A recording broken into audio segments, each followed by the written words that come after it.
this is an iHeart podcast. Guaranteed human.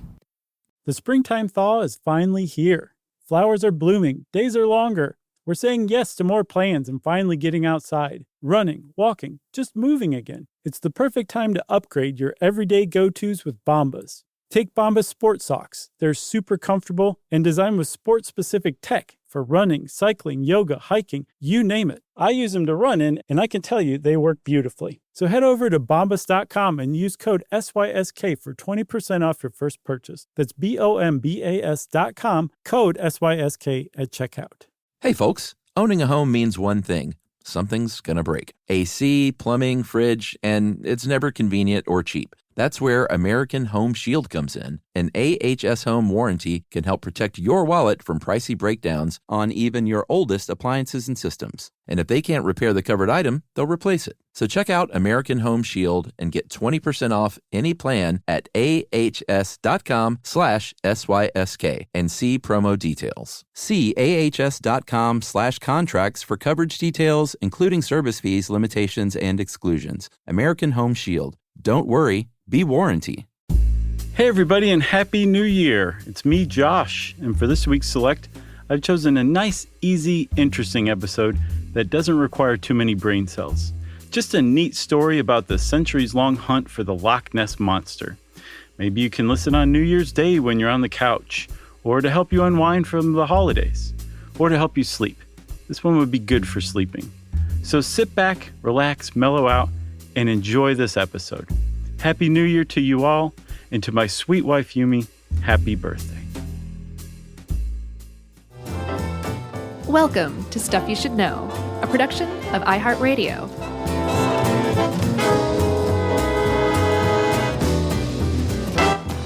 Hey, and welcome to the podcast. I'm Josh Clark, and there's Charles W. Chuck Bryant, and there's Jerry Jerome Rowland over there. So this is Stuff You Should Know.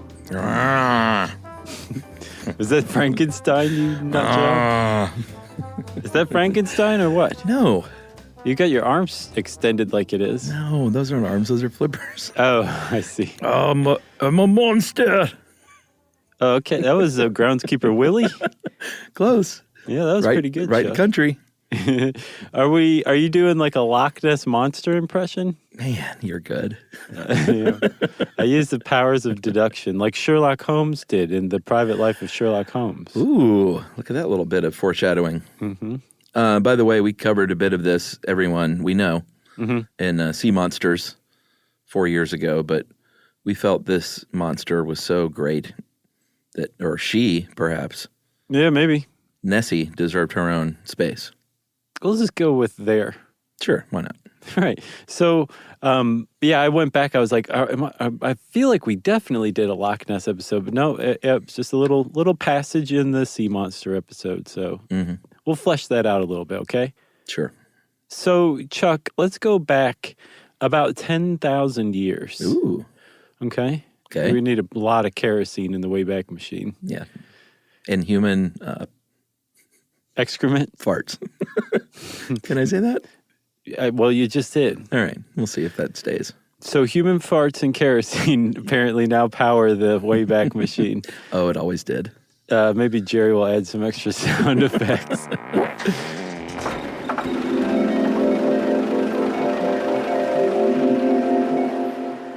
So here we are, and we're actually, Chuck, in the land that will become Scotland in a few thousand years. And if you'll look right there, there's a glacier retreating. It's melting. As it's melting, it's filling up this gouge in the earth. And this gouge, Chuck, is eventually going to be called Loch Ness.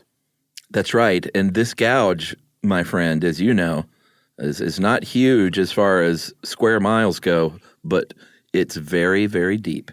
It is. It's like, so Loch Ness is like long and narrow. And it was created when an ice sheet gouged the rocky earth in Scotland 10,000 years ago, and then the ice melted and filled it in, basically like I just said. And it was a deep gouge, not very wide, but it's like deeper than the North Sea, which surrounds Scotland. It looks like 36 kilometers or 23 miles long. And then most recently, the newest deepest depth is measured at close to 900 feet, which is staggering. Yeah, it's so it's like 1,000th the size of Lake Michigan, but it's 3.5 times deeper than Lake Erie. Man, that's deep. It is very, very deep. For a lake. It's also really dark, too, because Sure. the runoff from the land around it's very peat-rich, which is black. And so that runoff goes into the lake, and it turns the lake a very, very dark color. So it's like it looks mysterious. Like, you can look at Loch Ness. I've never been there personally, aside from this time now that we're here. Sure.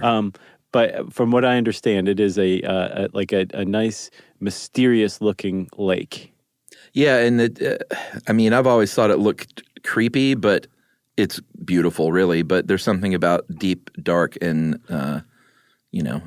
reputed monsters that'll do that to you over the years. Yeah, like lakes in Georgia. I heard once there's no natural lake in Georgia. That every single lake in Georgia is man-made by the power company. Have you ever heard that? I don't know. As far as I know, that's true. There may be a natural lake somewhere that I don't know about in the mountains, but I think they're supposedly all Georgia Power lakes, aren't they? That's what I understand. And every single one of them, they're no deeper than like 30, 40, 50 feet. It's not very deep at all as far as lakes go. And a lot of them have like flooded structures. Like they built a dam and like the water built up around it and flooded like towns or whatever. Yeah, for sure. Like there's a Gulf station at under Lake Lanier, I believe, right? Yeah, there are automobiles supposedly and old remnants of houses under a lot of these lakes. It's like, Oh Brother, Where Art Thou, when they flooded the valley. Exactly, same thing. So when you're swimming in a lake in Georgia and it's just like 30, 40, 50 feet deep, you can just feel everything underneath you. Imagine what it must be like swimming in a lake and feeling that there's 900 feet between you and the bottom of this lake and what all is there. Yeah, you could, I don't know, I feel like you could probably sense that feeling. Right. So if you put all this together, you can kind of say, well, of course people are saying that there's something in Loch Ness. You can just look at it and think there's got to be something hiding under there. And apparently that's been the case for many, many thousands of years from what we understand. This was, I had no idea that this went back that far, but there were these people way back in the day called the Picts, Picts, and they were a tattoo-covered tribe who were fierce warriors, and the Romans named them painted ones, I guess, because of their tattoos. Mm-hmm. And they carved these, I guess they're just like, it says standing stones, but with like little carving, like clay, like wall carvings? They're like it's a freestanding carved stone that has like pictures of animals on them. But is it like a sculpture? No, it's like a flat stone that they used as basically like a canvas, but it's a stone. It's a freestanding stone. All right, because I saw the pictures, but they were so close up you couldn't really get that big image. But long story short, there were actually, animals and things like everyone else that drew on cave walls. You would draw what's around you, and everything can pretty much be explained except for this one. They carved the Loch Ness Monster. We'll just go ahead and say it. Yeah, it looks like kind of a seahorsey kind of thing, or And this article, one of the articles we used was from Nova, PBS's Nova series, and they basically point out that if you look at all the other carvings that the Picts made, they're immediately identifiable what animal they were drawing. Sure. With this particular one called the Pict Beast, no one has any idea. And they're like, oh, okay, well, it was the Loch Ness Monster that they drew. Right. Or an elephant that's swimming. Maybe. Which, I don't want to spoil it, but elephants do swim a long distance. Yeah. That's the thing that connects the two episodes today, isn't it? That's right. Swimming elephants. Who'd have thought? That one thing. So the Picts, at least as far as 1,500 years ago, were drawing pictures of sea monsters around Scotland. And there's a lot of legends of like sea monsters that we talked about in the Sea Monsters episode in Scotland in general, not just Loch Ness. Yeah, they're crazy for them. Yeah, they really are. And they have all sorts of scary stories behind them, like the water kelpie. Yeah, that frightened me reading it at my desk. Right, where the water kelpie will come up and say, "Hey, kids, you want to ride on my back through the loch? It's going to be fun." Sure. And right, because all the Scottish kids sound like that. And they jump on, and they're immediately stuck to the beast, which takes them down to the depths of the loch, and they all drown. And then, Chuck, And then I think you should take it from here. Which part? Their hands become stuck and they're... Right, and they drown and die, but Yeah. then what happens the next day? Oh. Yeah, this is... I'm not quite sure how this happens, but their livers wash ashore the next day. So I guess the beast likes to eat all of the child except for the liver. I guess so. Which I get. I don't like liver either. No, I don't like liver myself. Especially kid liver. Right. It's gross. Which you would think would be delectable, but no. No. So 1,500 years ago, Loch Ness Monster possibly with the pics. We fast forward about 1,000 years beyond that. There was a saint named Saint Columba who showed up in Ireland and said, "Hey, heathens, have you ever seen any pamphlets or brochures about Christianity? I have some I can give you," and converted the Scots to Christianity in 565, I think, around that time. And there's a story of Saint Columba who was going to visit a Pictish king and said, on the way, stopped at the loch and looked out on the loch, and there was some Scottish guy swimming, and St. Columba saw a monster swimming toward the guy as if to attack him, and held up his hand and said, "In the name of God, I command you to turn around and swim away." And apparently the monster did, and this really, I guess, extended St. Columba's credibility among the Picts. Yeah, and I think we could just end the show right there. There you go. That's the Loch Ness Monster. Proven by history.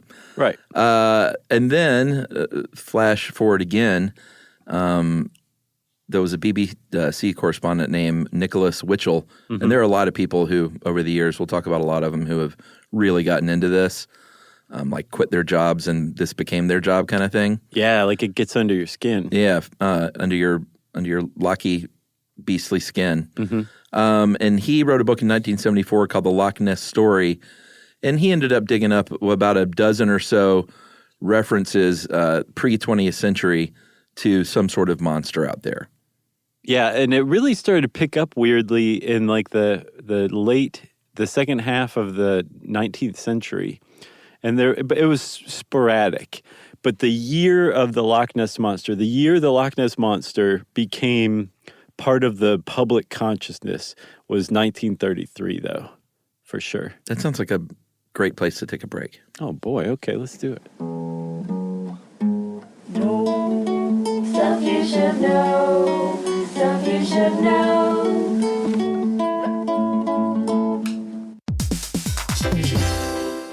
Hey, everybody. I want to talk to you a little bit about Tide Evo because it represents over 10 years of innovation and product development. Tide Evo is a first-of-its-kind technology where tens of thousands of minuscule fibers are spun together to form a 6 times powerful layer packed with scrubbers, brighteners, pre-treaters, and fresheners. And that's going to deliver a breakthrough clean that's so powerful, it feels like magic. Yeah, it is kind of like magic. Tide Evo is revolutionary. A 100% concentrated, waterless laundry tile that's made of compressed microfiber soap layers rather than liquid or powder. And it's not like pods or sheets because it uses 6 layers of detergent fibers to deliver superior cold water cleaning without plastic packaging of any kind. And it provides a mess-free, lightweight solution that dissolves lickety-split. So whenever you run into a laundry challenge, turn to Tide Evo. It's revolutionary. It's magic. Try new Tide Evo. Real laundry magic.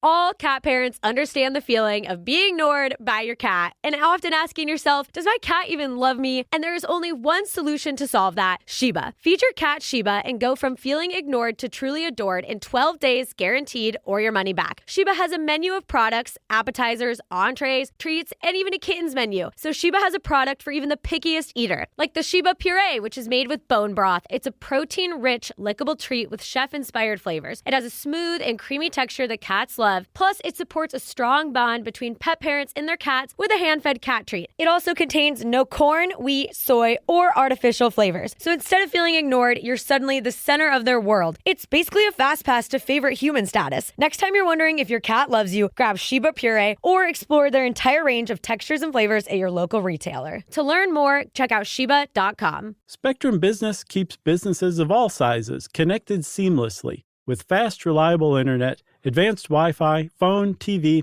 and mobile services. That's right. And Spectrum Business offers 100% U.S.-based customer support 24/7 to help you stay up and running. And they offer tailored connectivity solutions with packages built for your business budget. Yeah, so it's no wonder millions of business owners rely on Spectrum Business to keep them connected.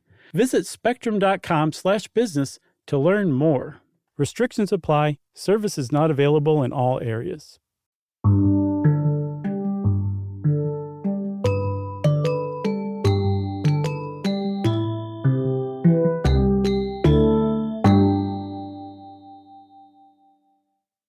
All right, Chuck, so I said 1933 was the year that the Loch Ness Monster kind of hit the global scene, like really made the world party.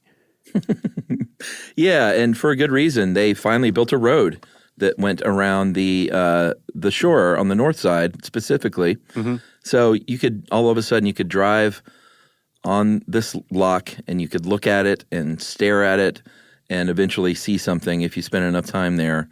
And in April, that happened. Mr. and Mrs. McKay were local to the region. They were driving home, and they saw what they described as the most extraordinary form of animal rolling and plunging on the surface.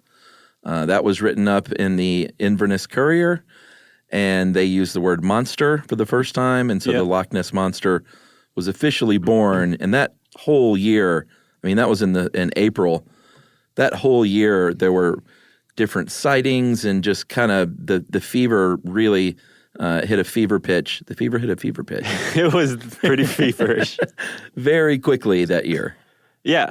So there was something else that happened in 1933, too, that I've seen a lot of people point to as potentially something that kind of kept the media interest going, was that King Kong was released. Yeah. Basically worldwide in 1933. There you have it. And there's like a whole thing about, that whole forbidden island where King Kong lives, where like dinosaurs are still alive and stuff like that. And a lot of people point to, being exposed to that as kind of keeping this, like bringing it to that fever pitch, Yeah, I mean, there were more eyewitness sightings, supposedly. A motorcyclist saw one on, like, crossing the road, supposedly. They offered up, a circus offered up a reward of 20,000 pounds.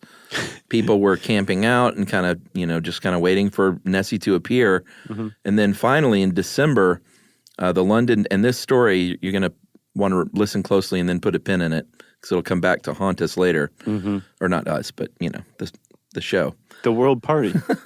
But the London Daily Mail hired an actor, a director, and a big game hunter. This is a great name. All rolled into one. Yeah, Marmaduke Wetherell. Great name. And said, listen, dude, you have all these skills. You are a director and actor, and you know your way around the forest and the lake. So get out there and see what you can do. He said that was the most bizarre pep talk anyone's ever given me. He's like, I know all these things. Right. But I appreciate it anyway. So the Daily Mail sent him up there to figure out what was going on. This was December, did you say? Yeah, December of 33. So, and again, this whole thing started in April and had been building and building. And then by the time, so the Daily Mail, they were like, basically like the Daily Mail is now, from what I understand, like super, you know what I'm saying? It's the Daily Mail. I don't really think you have to put it any other way. Well, are they like a tabloid?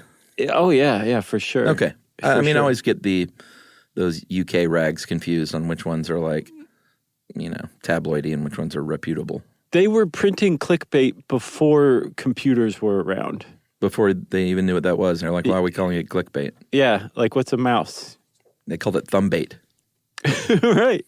Actually, they call them, remember we talked about this in our tabloid episode, they called it like Hey Martha stories, like stories so amazing that they got the reader to say, hey Martha, listen to this. Did we do a show on tabloids? You don't remember?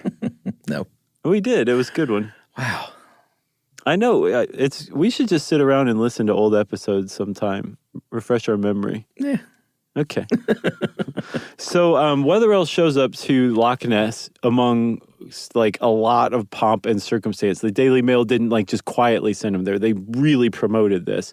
And he starts searching, and within just a few days he found something. He found tracks in the mud around Loch Ness. And he did his measurements because, again, remember, he's a big game hunter, a tracker, an outdoorsman. And an actor. And an actor, not a successful actor. I get the impression that he was like kind of an Ed Wood type actor director. Oh, okay. But he calculated that the animal that made these tracks with like I think 4-toed tracks in the mud was at least 20 feet long, and this happened in December. He took plaster casts and he sent them off to the Royal Museum, the Natural History Museum in London, to be analyzed just as Christmas set in. Yeah. So even though this was potentially the greatest zoological find in the world in world history, they were like, we still have to go on break. Right. On holiday. Bob Cratchit commands it. Everyone waited. They did come back from holiday, and monster hunters were all over London or all over Loch Ness, and they were super excited. And then in January, a zoologist said, bad news. Not only is this the footprint of a hippopotamus, because that would have been pretty amazing in and of itself. Right, yeah. Like, what's a hippopotamus doing there? Right. But they said, no.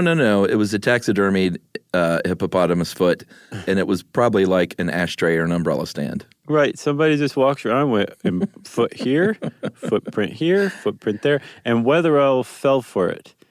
So there's a question of whether he was the perpetrator of the fraud or whether he was, the victim of this fraud. Mm-hmm. But he fell for it, and he was humiliated. I didn't see any actual articles, but apparently the Daily Mail, the paper that sent him up there, humiliated him in their coverage of the whole thing. So he retreated from public view. He was humiliated, and don't forget Duke Weatherall. Yeah, because he comes back later. Yeah, and not only did they ruin his good name or his mediocre name, at least the whole incident just sort of put a damper on Nessie for a few decades. It kind of brought out the crackpots, and anyone that had any sightings, they would be dismissed and said, no, it's an illusion. It was a duck or a log floating or a swimming deer or something. And it sort of put a big dent in this being taken seriously for a long time.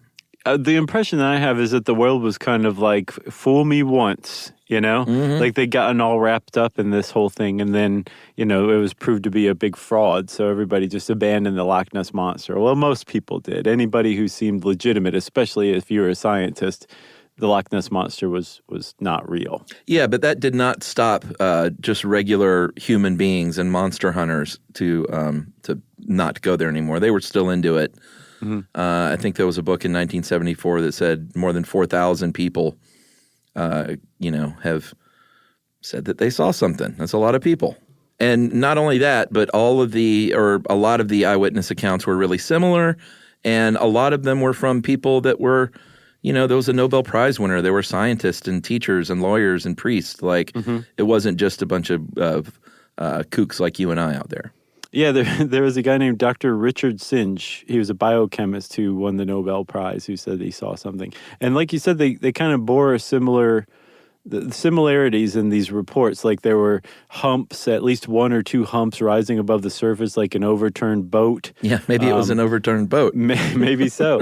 A lot of people reported something with a long, slender neck and a small head rising out of the surface, or rising out from the lake. And there was this local doctor named Constance White who was... I think she might have lived in Inverness. She lived around Loch Ness, and she had a lot of friends who had come forward and said, I've seen this, and people just shouted and laughed at them, and they were humiliated themselves. And she said, enough of this. I believe there's something there. I think these accounts are similar enough that it really kind of lends some credence to this idea. And she started collecting all these different reports and published the reports along with sketches from the people who's made these reports into a book called More Than a Legend in 1957. And it took the Loch Ness frivolity and turned it back into a potentially scientifically studyable thing. Yeah, for sure. It didn't, it's not like it fully legitimized it, but no. It kind of reminded people like, hey, it's not just a bunch of crackpots out here making stuff up. Like there have been some reputable people who have seen very similar things And here they are all collected in one space. So that inspired more people to, namely the scientific community, to get involved.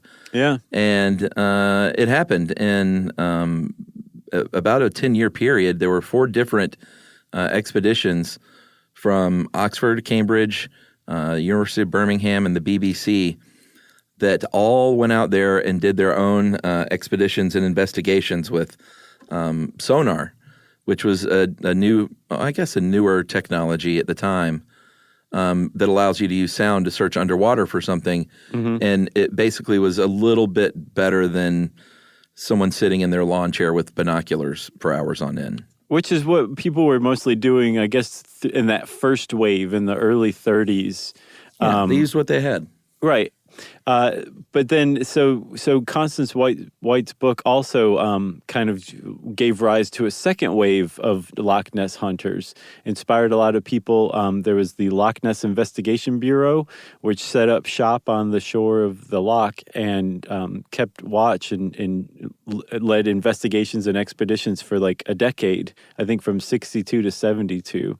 Not and bad.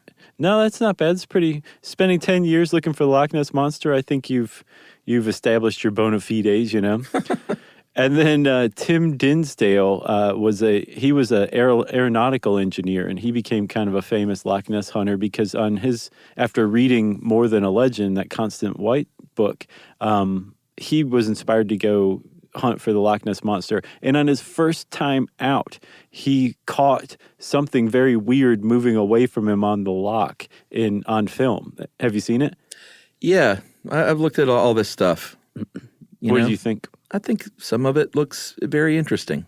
Mm-hmm. The Dinsdale film in particular looks pretty interesting to me too. Yeah, agreed. Yep. I'm not going to go out. Well, let's just I'll save my judgment. Save it. But like I said, over the years, as technology got better, they started using this technology. In the 1970s, there was a series of expeditions sponsored by Academy of Applied Science out of Boston. And they were the first people to combine sonar because they were already using that. Right. But sonar and underwater photography under the leadership of a guy named Robert Rines, who was, I love this description, a lawyer trained in physics. Right. And they were using side-scan sonar, which we've talked about before a couple of times over the years. Have we? Yeah, maybe in our like tabloids episode? treasure hunting or something. Or, okay. Or Barbie. I don't remember. Right. One of those. But here's the idea there is you combine side-scan sonar with and time it along with your underwater photography. Mm-hmm. And if you get a picture snapped at the same time, you get let's call it a ding. I don't know what sound it makes, but I assume a side-scan sonar dings if something swims by. Well, no, side-scan sonar, so it sends out a ping or whatever, but it gets echoes back from all the different stuff that it bounces off of at different rates, and it creates basically like a picture of the floor of the lake. Yeah, I just meant a ding to alert you. I was just I got you. I see. Like a typewriter, right? Or a microwave? Yeah, but the point is, if you have those two things that, like, hey, we got a real picture and then a side scan sonar picture at the same time, mm-hmm. then it has a little bit more credibility all of a sudden. Yeah, and it really did. They hit something on, I think in June 1975, or sometime in 1975, they had the system going, and at the same time that the sonar was showing at least one very large object moving, they were getting photographs that when they developed showed some very odd stuff. Yeah, and this underwater photography. It's got a strobe light that's so you can see stuff because it is very dark. Mm-hmm. And this thing, like if you look at these photos, it looks like a big triangular sort of diamond-shaped fin mm-hmm. or a flipper on a big kind of creature. But it's not super detailed, but it does look like something different and interesting. Did you see the other ones that came out of that batch? Yeah, I mean, it all looks different and interesting. Like, I'm not saying like, oh my God, look at that monster, because I don't know enough about what sort of, weird fish might be in that lake. but it definitely looks weird enough to prompt attention, I think. It looks like a big-bellied, long-necked sea monster to me. That's what it looks like. All right. You use the word monster. I was trying to avoid that, but... Well, it looks like a monster of the sea. So I mean, this was a big deal when they got these. These were respected scientists carrying out a sober, level-headed expedition to look for the Loch Ness Monster. I bet they were drinking a little bit. Let's be honest. Or sober-ish, level-headed-ish expedition. And when they came with these pictures, when they developed them, like the world was like, all right, fool me once, wait a few years.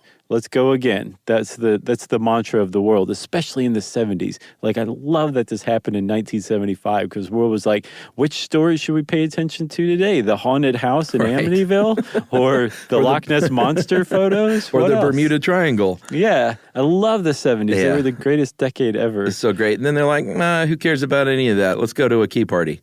Right. So Rines, he had his distinction on his project was important because he had a couple of, while he was fairly reputable, he had a couple of really reputable scientists that backed him up. This guy named Harold Doc Edgerton from MIT, and he's the inventor of side scan sonar. So I think he probably totally loved that they were using his equipment. He said, well, at first he was not on board, which makes his finally coming on board even more legitimate. He was like, nah, I think you're a crackpot. And then he saw that stuff. He's like, this seems legitimate. He said it looks like a flipper of a monster. He said it looks like a monster of the sea. And then this other guy, Sir Peter Scott, who was a naturalist, and they both got behind Rines, which was a very big deal, so much so that Rines was actually able to present evidence at the House of Commons in London, and people were starting to take this like really seriously. Yeah, and here in the States, that would be like testifying before Congress about the sea monster that you found in, Lake Havasu or something like that. Yeah. I'm sure there's one in Lake Havasu. Oh, I'm sure. There's several. Which is great that we said that because now we're going to get 1 million emails telling us the name of the monster in Lake Havasu. It's the Havasu Monster. Is that ungrateful to say something like that? I don't think so. I think it was. I'm going to take it out. All right. So I don't know if he actually presented the findings or not, but they definitely wrote up, Sir Peter Scott and Robert Rines wrote up a paper, an academic paper. It wasn't peer-reviewed, but it was published in the journal Nature, which is, there are two big English language science journals, Science and Nature, and they got theirs published in one. And it was in the opinions and comments section, sure, but Science letter to the editor, basically the crackpot corner. Yeah, but Nature published it. They could have been like, no, this is ridiculous. And these guys, they published this paper, from what I can tell, earnestly, like they meant it, right? So, in this paper, they gave Nessie its scientific binomial name. Yeah, and this is after, we should say, that the naturalist, Mr. Scott, said, oh, by the way, not only do we believe what Rines is doing, but I think that Nessie is a plesiosaur. Mm-hmm. This is a marine reptile that we thought went extinct 65 million years ago. So that did not help the case much. No, it didn't. And I think I get the impression that Rines was kind of like, we didn't talk about you saying this publicly, but Scott kind of jumped the gun from what I understand. But he did say that, and that really turned a lot of the scientific establishment types that Rines was trying to basically get on board to try to find the Loch Ness Monster, turned them off. Yeah, but nevertheless, they did give it that name, Nessiteris rhomboteryx. Man, if you ever are at a trivia night and they ask you what that is, I will be so ashamed of every single one of you if you miss that. That would be a tough trivia question, though. That's a great one, though. Yeah. Nessiteris rhomboteryx is the Loch Ness Monster. Yeah. I think that's one of the better trivia questions I've ever heard. All right. Well, all trivia masters out there, take note. Mm-hmm. Use it at will.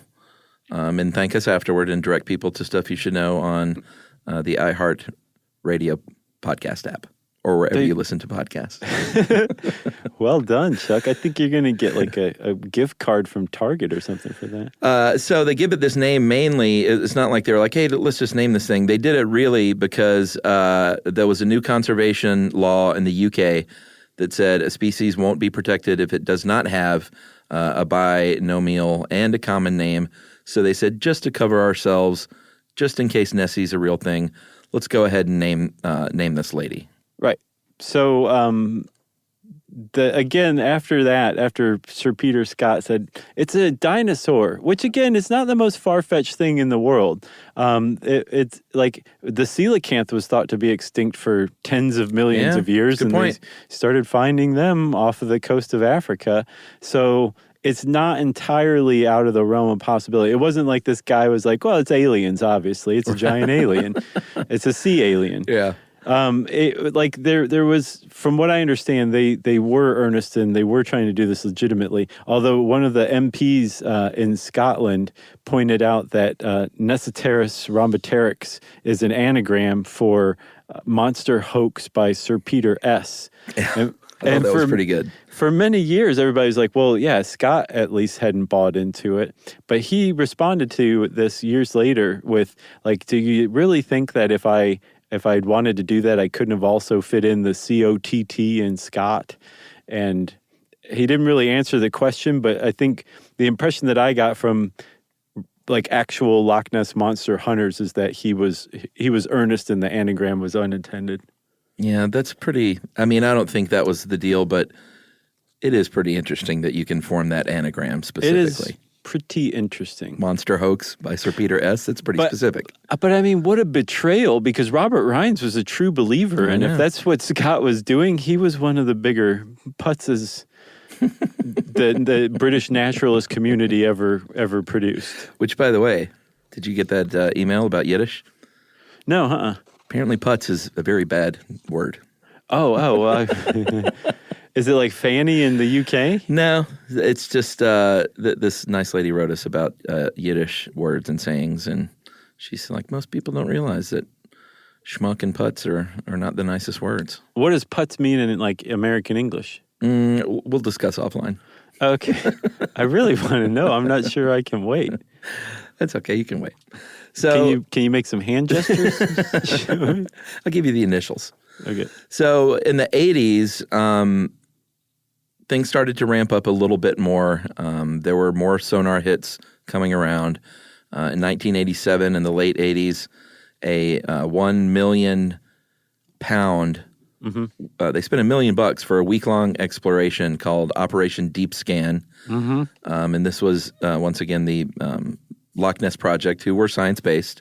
What they were doing, though, and I thought this was interesting, they weren't like, listen, we're searching for Nessie.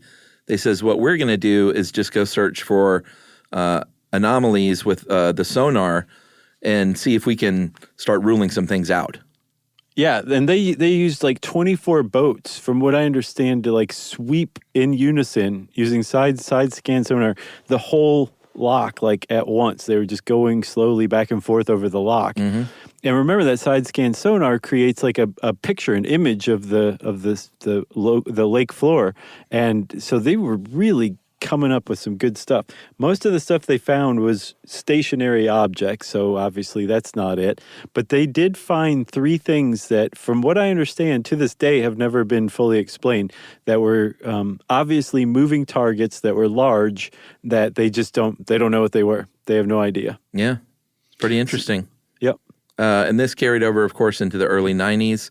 Another BBC guy named Nicholas Witchell organized Project how do you pronounce that? Urquhart?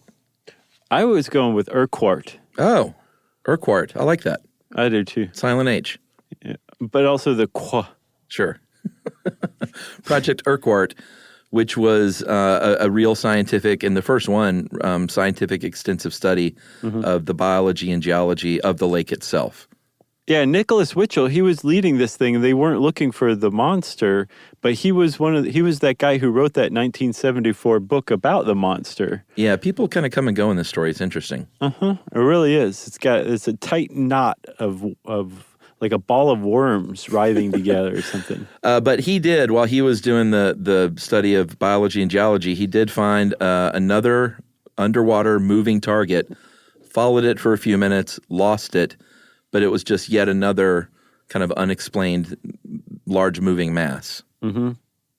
And there was a sonar expert named Arnie Carr who was aboard that expedition who said, I would say that this was biological in nature. Obviously, it was moving. It was about 15 feet long, about the size of a small whale. Yeah.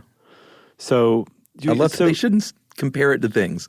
They're like, it sort of looked like an overturned boat. And they're like, all right, well, maybe it was. Or the fin looked like a large oar. All right.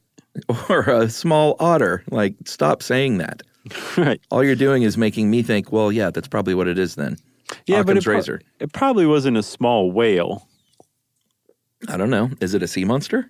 It's a monster of the sea. Okay.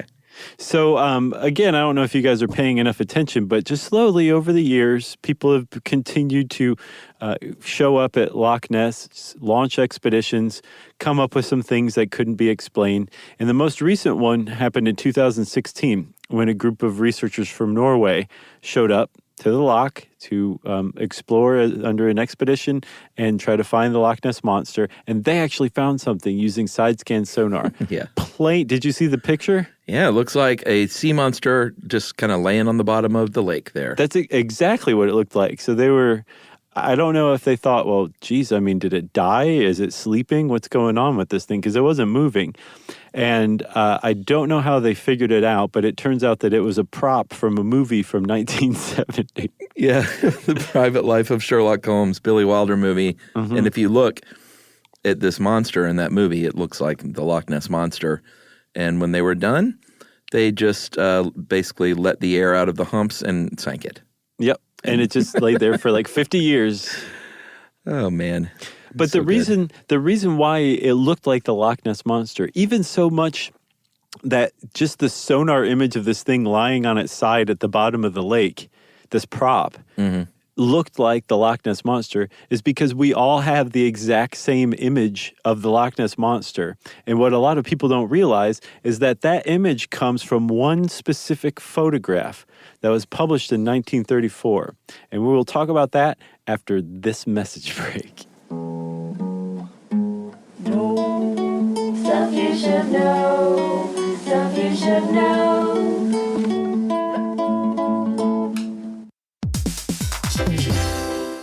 Hey, everybody. I want to talk to you a little bit about Tide Evo because it represents over 10 years of innovation and product development. Tide Evo is a first-of-its-kind technology where tens of thousands of minuscule fibers are spun together to form a 6 times powerful layer packed with scrubbers, brighteners, pre-treaters, and fresheners. And that's going to deliver a breakthrough clean that's so powerful, it feels like magic. Yeah, it is kind of like magic. Tide Evo is revolutionary. A 100% concentrated, waterless laundry tile that's made of compressed microfiber soap layers rather than liquid or powder. And it's not like pods or sheets because it uses 6 layers of detergent fibers to deliver superior cold water cleaning without plastic packaging of any kind. And it provides a mess-free, lightweight solution that dissolves lickety-split. So whenever you run into a laundry challenge, turn to Tide Evo. It's revolutionary. It's magic. Try new Tide Evo. Real laundry magic.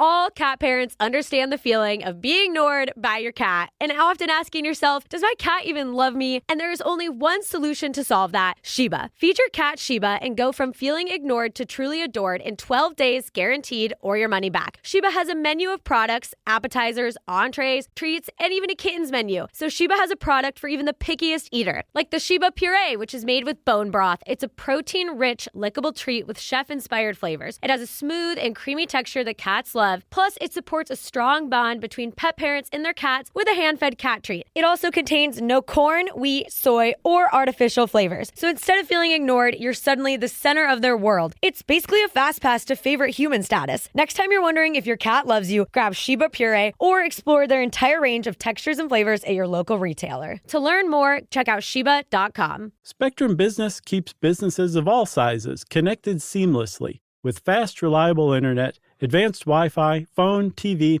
and mobile services. That's right. And Spectrum Business offers 100% U.S.-based customer support 24/7 to help you stay up and running. And they offer tailored connectivity solutions with packages built for your business budget. Yeah, so it's no wonder millions of business owners rely on Spectrum Business to keep them connected.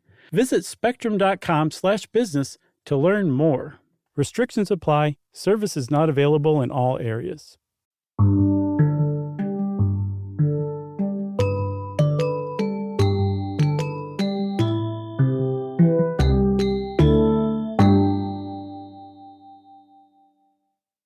All right. So you left us with quite a cliffhanger. The very famous, dare I say, infamous photo of Nessie that looks like someone with their finger sticking out of the water and their arm. Really? Is that what it looks like to you? Sure. It looks like a monster of the sea to me. It is the most famous picture of the Loch Ness Monster, which is interesting because I think that stuff from 1975 looks way more realistic and, potentially provable. Well, this was 1934. Give them a break. No, I know. And that's why it took the world by storm, because it's the oldest one, I think. Mm-hmm. And that's, if you type in Loch Ness Monster image, this is the first thing that you're going to see. Yep. Generally. And it's what everybody's seen. It's like the first thing they teach you in school is they show everybody a picture of the Loch Ness Monster. Say, this is the Loch Ness Monster. Yeah. Now on to reading. So this picture's origin was it first showed up on the cover of the London Daily Mail in 1934. This was the year after Duke Wetherell had been kind of denounced and humiliated. And I mean, very quickly after that whole thing, this picture appears. And even though people had said, like, no, this was not the Loch Ness Monster is not real. This picture really kind of kept interest going. Like, the world didn't just completely walk away from it. Like you said, like, everyday people were still interested in it. And it was largely because of this picture that was published in 1934. Right. So the photo has a pretty good story in and of itself. It was sold to the Daily Mail by a surgeon from London named R. Kenneth Wilson. He said, I took this picture, saw a big commotion out in the water, and I saw a sea monster, and I took a photo, and everyone was like, this guy's a surgeon. Why would this guy make this thing up? It's got to be real.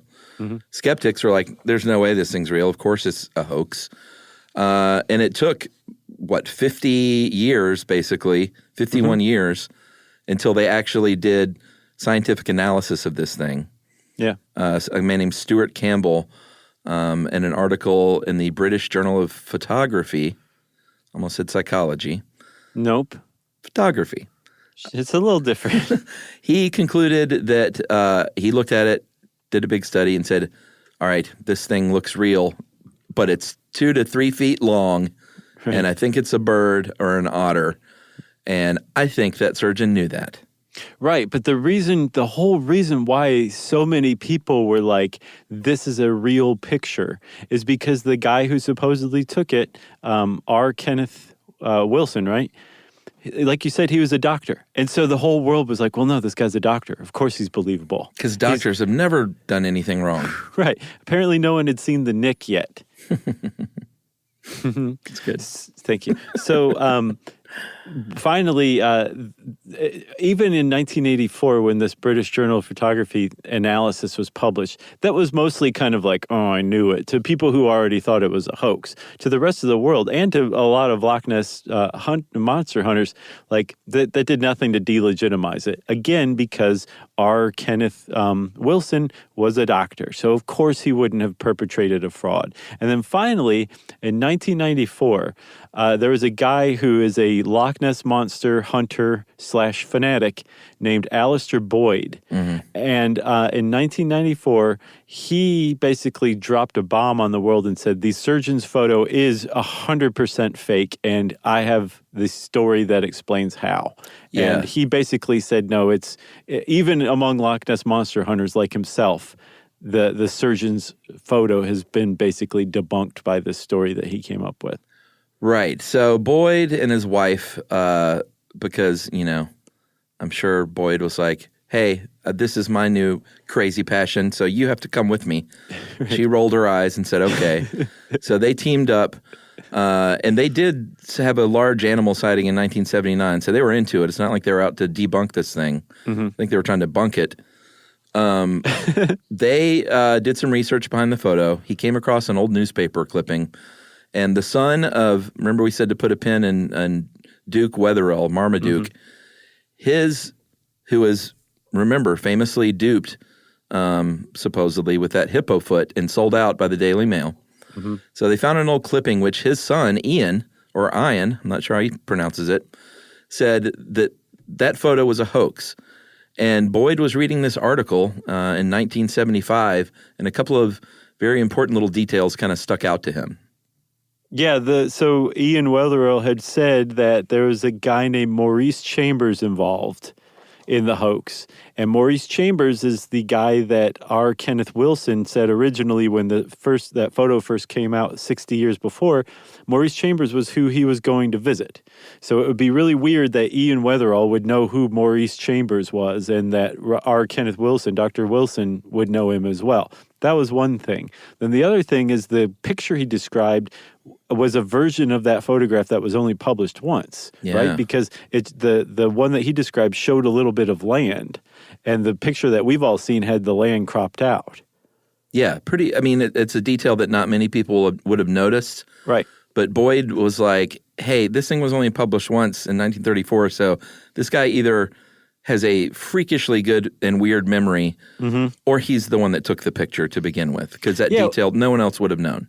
It's not like proof positive or anything like that, but they're pretty good points to kind of start to suspect. So it was enough to get him to go try to find out more. Because remember, this is the 80s, and the article was from the 70s, and apparently people hadn't paid much attention. So we went to go find Ian Wetherill and found out that he was dead. Yeah.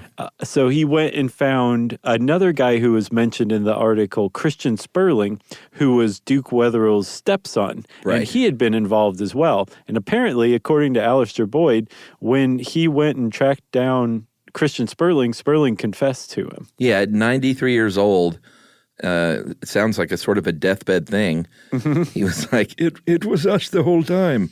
He's like, also, I have something else to tell you. I hit a person with my car and drove off once. They're like, no, who cares? Yeah. Let's talk about this picture.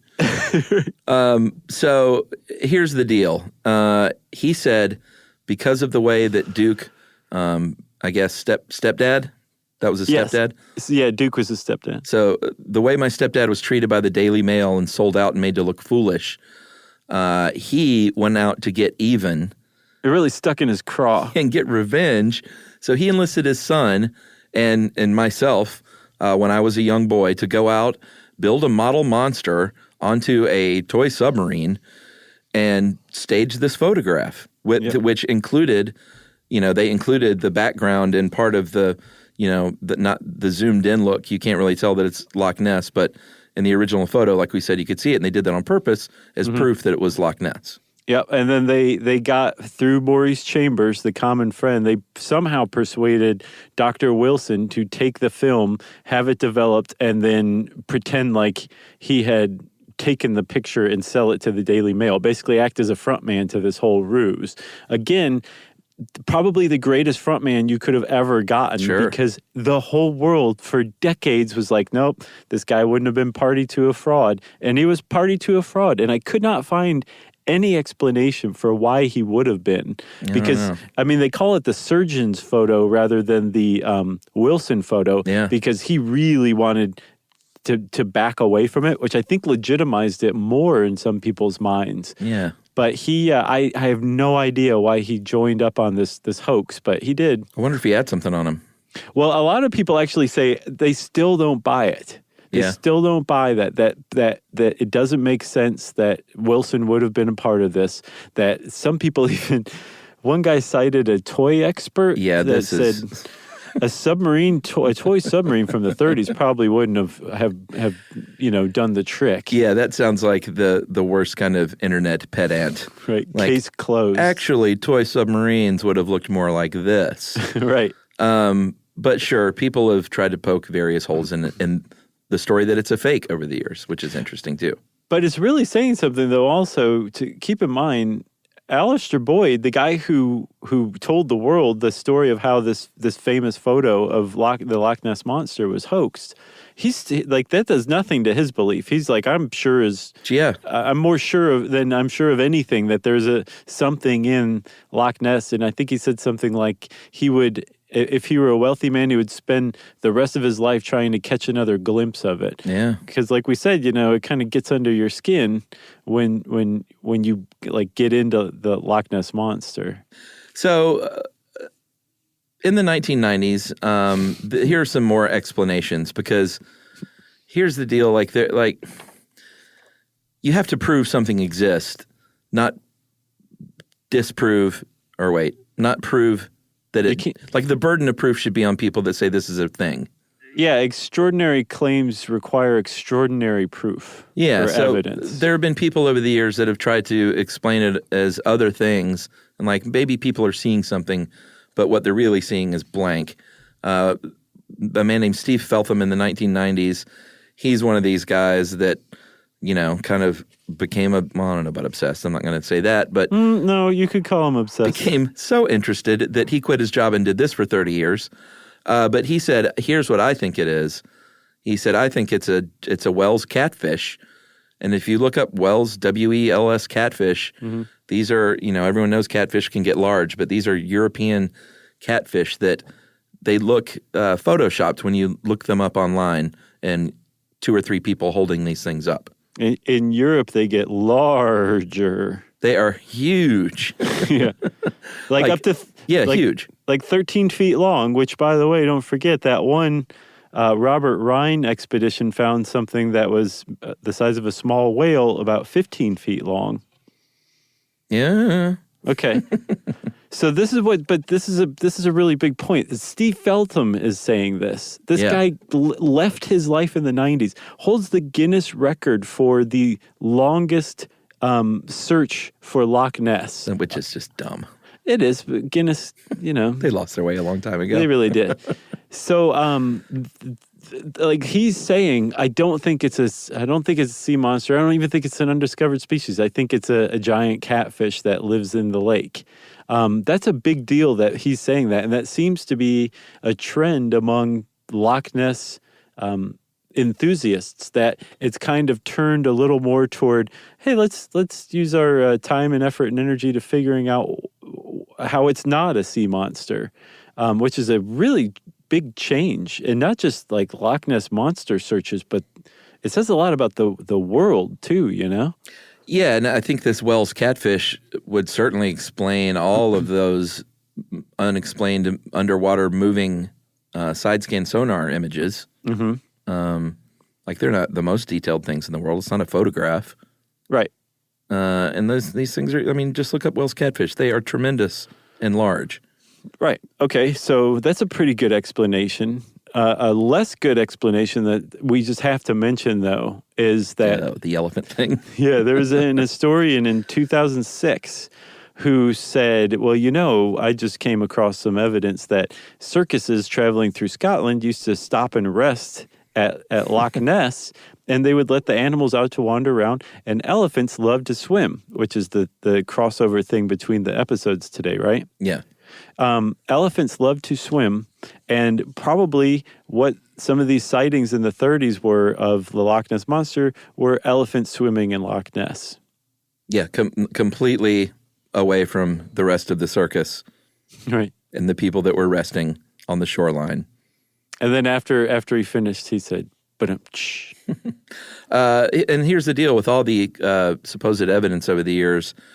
It's, that stone carving, it's manuscripts from pre-medieval times, it's stories, like real documentary evidence, these photos and things, none of them, there's no hard evidence. They can all be interpreted as, or explained away as different other things. Yeah, right. And also there's that whole thing developed to where, what was it? Sir Peter Scott said it was a plesiosaur, right? Which is an extinct marine reptile, not a dinosaur. It was a marine reptile. Mm-hmm. Other people said no, it was a sauropod, which makes even less sense because a sauropod was a terrestrial dinosaur, which had never taken to water. So what would it be doing in Loch Ness? But for decades, those were kind of the two conceptions, that the Loch Ness Monster was a surviving sauropod or a surviving plesiosaur. And there are a lot of problems with those. Number one, both of those types of animals went extinct tens of millions of years ago. Yeah, you could stop there had it not been for the coelacanth. Right. But we respect the coelacanth, and so we should explore further. And then you have the problem of the fact that a sauropod is a terrestrial beast that breathes air. So while it could swim, it would have to come up every few seconds and breathe. Right. And 10 reports a year over the history of Loch Ness with close to 500,000 people visiting every year. Right. You would see if this thing has to breathe every few seconds, there would be a lot more sightings than that. Yes. And even if it were a plesiosaur, which again is a marine reptile, they didn't have gills, so they would have to come up for air too. So same thing, right? So the fact that it's actually kind of rare for a Nessie sighting to be reported, that doesn't make any sense, because these things would have to come up quite a bit. And we're also, if it's just one, that means that this thing survived 70 or 60 million years. So it's a 60 million year old animal, which makes zero sense. But some people say, well, no, you could have like a continuous line of these things. Could you though?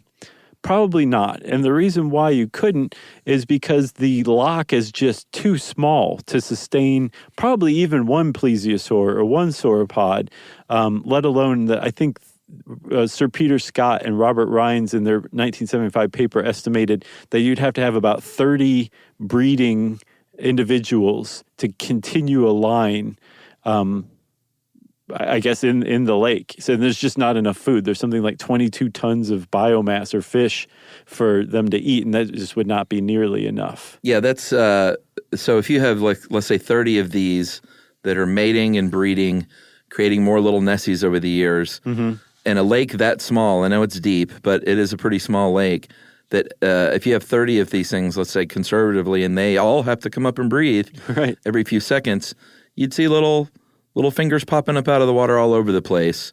And at some point, there would be a bone or a scale or a tooth or a whole body washed up on the shore, and that's never happened.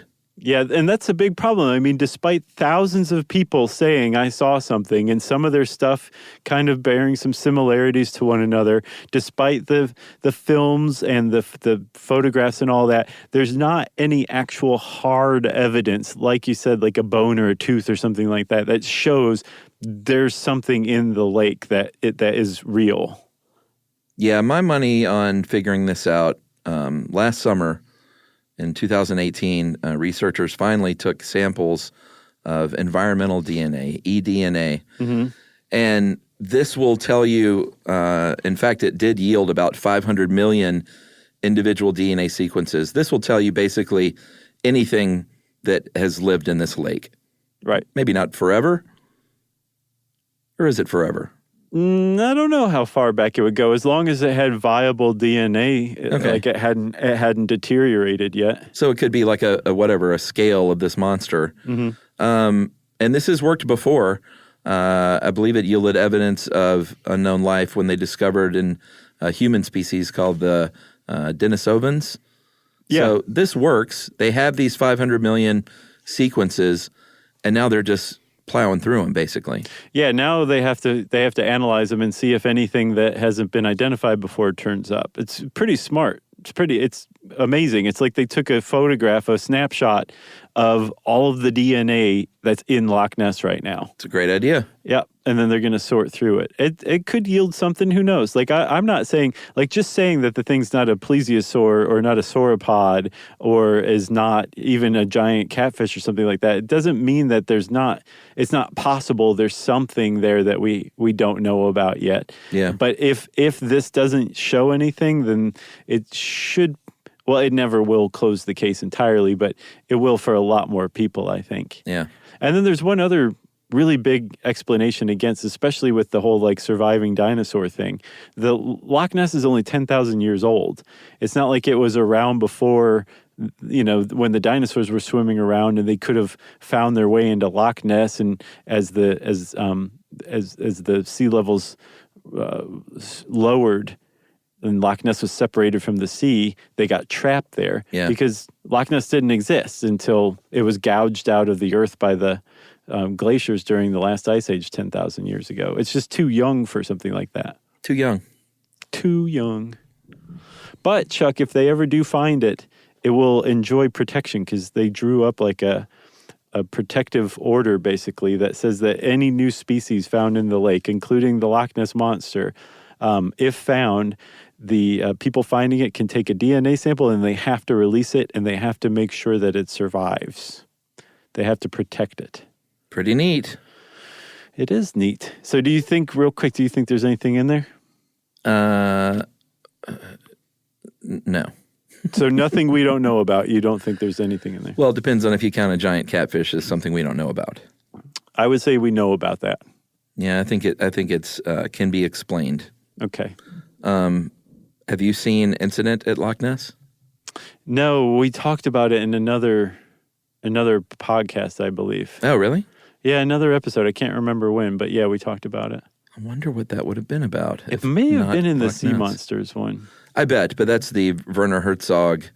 Like, it's worth watching because Werner Herzog is on screen. Right. And anytime you can get him talking or on screen, just watch. Yeah. But it is a mockumentary about Werner Herzog going to make a documentary about Loch Ness. Mm-hmm. And then while they're there, it's a making of, and while they're there, they see unexplained things. It's good though, huh? It's a fun Friday night watch. All right. Well, Friday it's not night's high coming cinema, up. but just to listen to Werner Herzog, right? It's great. We have ways of making it talk. Yeah, exactly. So, is it on Netflix? Do you know, or Amazon Prime? I have no idea. Well, we'll find out. All right. Well, if you want to know more about Loch, you got anything else? Nope. If you want to know more about Loch Ness Monster or Loch Ness or Scotland or anything like that, go onto the internet. It's a really wide and deep resource, deeper than Loch Ness even. And since I said that, it's time for listener mail. This is a listener mail by way of our old friends at Coed. Awesome. We heard from Ann, our friends, as a reminder, many years ago when we were just a fledgling podcast. This group, nonprofit called Coed, Cooperative for Education. They invited us to go to Guatemala, which we did. You, me, and Jerry. Yes. Which was a crazy, fun trip. It was. And we learned a lot, and it was very eye-opening in many ways. And we've been kind of working with them unofficially since then. So they have a new drive going on. They are on a mission right now to keep 1,000 girls from dropping out of school in Guatemala. And as a reminder, their kind of whole jam is to break the cycle of poverty in Guatemala. And the way to do this is through education, because if not for education, then kids at a very young age stop going to school because they need to work and help support their family. Yep. So they're about halfway to that goal, everyone, to keep 1,000 girls from dropping out of school in Guatemala. And 41 of the Stuff You Should Know Army sponsored a student last year, and that's great. But we need more of you. In Guatemala, it is the start of the school year, and there are still a few dozen kids waiting to be sponsored. Sponsoring a student costs $80 a month, or Coed will pair you with someone else if you can half sponsor someone at $40 a month. And to meet the students who need sponsors, which you can actually do online. Pretty powerful stuff. Just go to cooperativeforeducation.org. Yep, and we've seen it with our own eyes that they do really good work, so we can vouch for them, and it's money well donated for sure. Yeah, or if you want to go down there like we did, they still take groups down there twice a year, and you can kind of, very much see it with your own eyeballs, and it's very, very good program, and it's helping the whole population, but especially the young women of Guatemala. Yep, and give them the website again, Chuck. It is cooperativeforeducation.org. Okay, so go check it out, everybody. And in the meantime, if you want to get in touch with us, you can go to stuffyoushouldknow.com and check out our social links. And if you want to send an email to Chuck, Jerry, and me, you can address it to stuffpodcast@howstuffworks.com. Stuff You Should Know is a production of iHeartRadio. For more podcasts from iHeartRadio, visit the iHeartRadio app, Apple Podcasts, or wherever you listen to your favorite shows.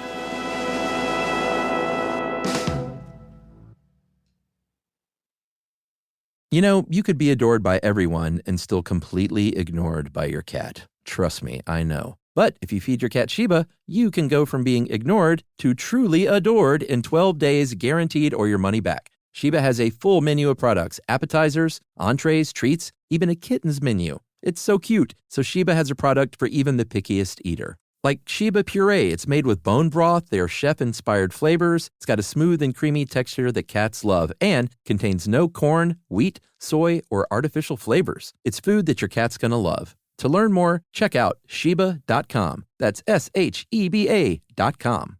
Introducing the all-new Mazda CX-5, featuring more connection. Hey Google, where's the nearest Pilates class? Safety that has your back. More discovery on the scenic routes. More passion in the details. And more control in changing weather. The all-new Mazda CX-5. More to move every side of you. See it in 5 films at MazdaUSA.com/5sides. Google is a trademark of Google LLC. Sequences shortened and simulated. Everyone knows winter is the real mess maker. You don't need WeatherTech floor liners for summer unless you hit the beach and half the beach ends up back in your car, or the campsite dirt ends up in your trunk. Then you'd want a cargo liner, or a road trip goes sideways, lemonade spills, ketchup goes rogue, ice cream drips. Yeah, you'd be pretty happy about those WeatherTech seat protectors. So just to be clear, as the mud you're inevitably going to step in this summer, you don't need WeatherTech unless you plan on doing summer. Visit WeatherTech.com today. This is an iHeart podcast. Guaranteed human.